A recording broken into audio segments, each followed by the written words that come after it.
조 바이든 미국 대통령이 내년 2월 베이징 동계올림픽에 선수단은 보내되 공식 사절단은 파견하지 않는 방안을 검토 중이라고 밝혔습니다. 중국의 인권 문제를 향한 경고로 보이는데 이번 올림픽을 북한과의 관계 개선의 계기로 삼으려는 한국 정부의 구상에 차질이 예상됩니다. 밤사이 들어온 글로벌 뉴스 김지수 기자와 함께 살펴보겠습니다. 안녕하세요. 네, 어서 오십시오. 자, 미국이 그 동계올림픽과 관련해서 베이징에서 열리는 올림픽과 관련해서 외교적으로 보이콧할 수 있다라는 보도가 나왔었는데 바이든 대통령이 직접 입장을 밝혔군요. 네, 공식석상에서 직접 이야기를 했습니다. 조 바이든 미국 대통령이 내년 2월로 예정된 베이징 동계올림픽에 대한 외교적 보이콧 가능성을 시사했습니다. 외교적 보이콧이란 올림픽에 선수단은 보내되 관행적으로 해왔던 정부나 정치권 인사들로 꾸며진 사절단을 파견하지 않는다는 걸 뜻합니다.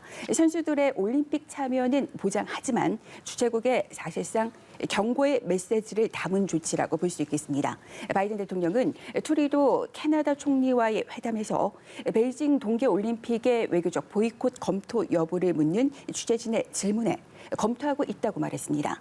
바이든 대통령이 보이콧 가능성을 언급한 건 이번이 처음입니다. 젠사키 백악관 대변인도 외교적 보이콧 검토와 관련해 신장 위구르 자치구에서 행해지는 인권 유린을 우려하기 때문이라고 밝혔습니다. 다만 보이콧 검토가 지난 15일 열린 미중 화상 정상회담과 아무런 관련이 없으며 거기서 논의된 주제도 아니었다고 설명했습니다. 미 정치권에서는 그동안 중국이 홍콩과 신장 등지에서 자행하고 있는 인권 유린과 관련해 베이징 올림픽에 외교적 보이콧으로 대응하자는 주장이 지속적으로 제기돼 왔습니다. 바이든 대통령의 외교적 보이콧 발언은 시 주석과의 첫 회담 사흘 만에 나왔습니다. 회담에서 시 주석이 바이든 대통령에게 베이징 올림픽에 초청할 것이라는 관측도 나왔었지만 당시 회담에서는 올림픽 자체에 대한 언급이 없었습니다. 미국이 외교적 보이콧을 결정하면 베이징 올림픽을 종전선언 등 남북관계, 북미관계 개선의 모멘텀으로 삼으려는 한국 정부의 구상에도 차질이 불가피할 전망입니다. 한국 정부는 한반도의 봄을 가져왔던 평창 동계올림픽 때처럼 그 베이징 올림픽을 화해의 계기로 삼으려 하는 그런 생각을 하고 있습니다. 네, 어떤 방향으로 결론이 날지 지켜봐야 할 것 같습니다. 네, 다음은 우리 주변국들과 관련된 소식인데요. 일본에서 지난달 기시다 내각 출범 이후에 일본과 중국의 외교장관이 첫 통화를 가졌는데 어떤 이야기가 오갔나요? 네, 하야시 일본 외무상과 왕이 중국 외교부장이 어제 처음으로 전화 통화를 했다고 교도통신이 보도했습니다. 보도 내용에 따르면 하야시 외무상은 중국 관공선이 센카쿠 열도 주변, 그러니까 일본이 자국 영해로 인식하는 해역에 진입하는 문제를 지적했습니다. 또 홍콩과 신장 지역에서 중국이 자행하고 있는 인권 문제를 제기했습니다. 여기서 언급된 센카쿠 열도는 일본이 실효적으로 지배하고 있지만 일본과 중국 사이의 영유권 분쟁 지역입니다. 중국 외교부는 홈페이지를 통해서 왕 부장이 일본을 향해 신냉전에 동참하지 말라는 취지로 경고했다고 밝혔습니다. 왕 부장은 중국과 일본은 같은 지역에 있는 중요한 나라로서 국제적 책임을 인식하고 다자주의를 함께 실천해야 한다며 신냉전을 시도하려는 어떤 시도도 배격해야 한다고 촉구했습니다. 왕이 부장의 이 같은 발언은 미중 간 신냉전이 격화하는 와중에 미국 주도의 안보협의체인 쿼드에 일본이 가입한 것에 대한 불만을 제기한 것으로 해석되고 있습니다. 일본은 최근에 미국에 힘을 실어주고 있으며 이런 일본을 중국이 에둘러서 비판한 것으로 보입니다. 네, 이건 역시 우리 외교 기조에도 영향을 줄 만한 사안인 만큼 지켜봐야겠고요. 자, 이번엔 동유럽 난민 사태 소식 계속해서 좀 살펴보겠습니다. 자, 난민들과 국경 수비대 사이에서 물리적 충돌이 있었다 그러는데 어떻게 된 일인가요? 네, 물리적 충돌이 계속 이어지다가 좀 최근에는 약간 일단락되는 그런 분위기로 전환이 되고 있습니다. 그 외신 보도들을 보면 그 벨라루스와 폴란드 국경에 있는 그 임시 난민촌에 모여있던 난민들이 수백 미터 떨어진 수송센터로 이동했다고 보도했습니다. 이라크의 경우 귀국을 희망하는 자국민들이 본국으로 돌아갔습니다. 폴란드 당국은 사태가 진정됐다며 난민촌이 서서히 비워지고 있다고 밝혔습니다. 이라크 측은 벨라루스의 수도 민스크에서 출발해 이라크 에르빌에 도착한 첫 난민 수송 여객기에 모두 431명이 탑승했다고 전했습니다. 이라크로 되돌아온 난민들 사이에서는 국경 지역에서 감당하기 힘든 큰 공포를 겪었다는 그런 목소리가 나오기도 했습니다. 여전히 동유럽 국경 지역에는 4천여 명의 난민들이 유럽으로 들어가기 위해 현재 남아있는 상태입니다. 이번 사태는 지난 9월쯤 아프간과 이라크 등 중동 출신 난민들이 유럽연합 EU 국가로 입국하기 위해서 벨라루스로 들어와서 인접한 폴란드 등의 국경을 넘으려 시도하면서 불거졌습니다. 그러다가 이달 8일에 벨라루스 내 체류하던 난민 수천 명이 한꺼번에 폴란드 쪽 국경으로 몰려들면서 월경을 시도하면서 위기가 고조됐습니다.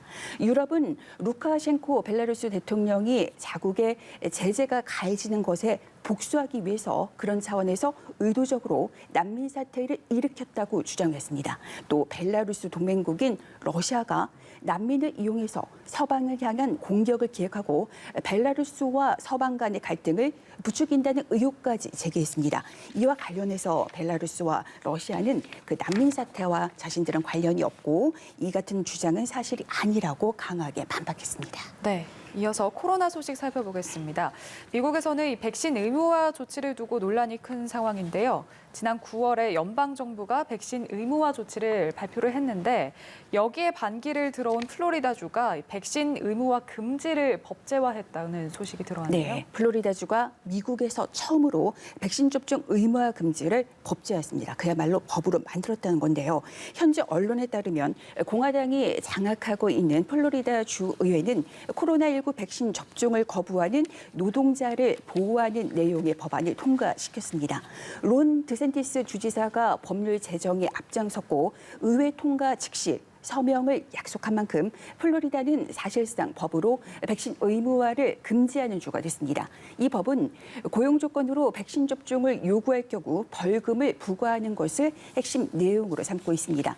앞서 드샌티스 주지사는 해당 법률 제정을 위해 주의회 소집을 요구했고 의회는 특별회기를 열어서 데니 버그스 공화당 주 상원 의원이 발의했던 법안을 처리했습니다. 리틀 트럼프로 불리는 드샌티스 주지사는 코로나19 사태 이후 바이든 행정부의 백신과 마스크 착용 의무화를 비판하며 최근에는 연방 정부를 고소하기도 했습니다. 백신 접종과 마스크 착용을 자율에 맡겨야 한다는 게 그의 주장입니다. 앞서 연방정부의 학교 내 마스크 착용 권고로 플로리다주 일부 학군이 의무화 규정을 도입하자 드샌티스 주지사는 이를 금지하는 행정명령을 내리면서 만약에 이를 어길 경우 자금 지원을 중단하겠다 이렇게 학교에 경고하기도 했습니다. 예, 이번엔 유럽 소식 알아볼 텐데 지난 한 주 동안 발생한 전 세계 코로나19 확진자 60% 이상이 유럽에서 나왔다고 하는데 유럽 상황이 좀 심각한데요. 네, 유럽 특히 이제 독일의 사례를 들자면 독일이 가장 심각하다고 현재 볼 수가 있는데 예. 독일은 18일 신규 확진자가 6만 5천 명을 넘어섰습니다. 독일에서 하루에 확진자가 6만 명을 넘어선 건 이번이 처음입니다. 독일 정부는 지금 대응하지 않으면 끔찍한 크리스마스를 맞게 될 것이라고 경고했습니다. 벨기에 정부도 재택근무 의무화 또 마스크 착용 확대 등 제한 조치 강화 방침을 발표했습니다. 또 부스터샷 대상을 곧 주민 전체로 확대하기로 했습니다. 네덜란드도 신규 확진자가 2만 명을 넘어서며 최다를 기록했습니다. 최근 부분 봉쇄에 들어갔고 몇몇 병원은 정기적인 그런 진료를 현재 줄인 상태입니다.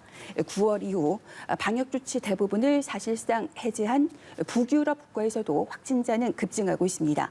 규제를 대부분 푼 스웨덴은 다음 달부터 100명 이상이 참석하는 실내 행사에서 백신 접종 증명서 제시 방안을 도입할 계획입니다.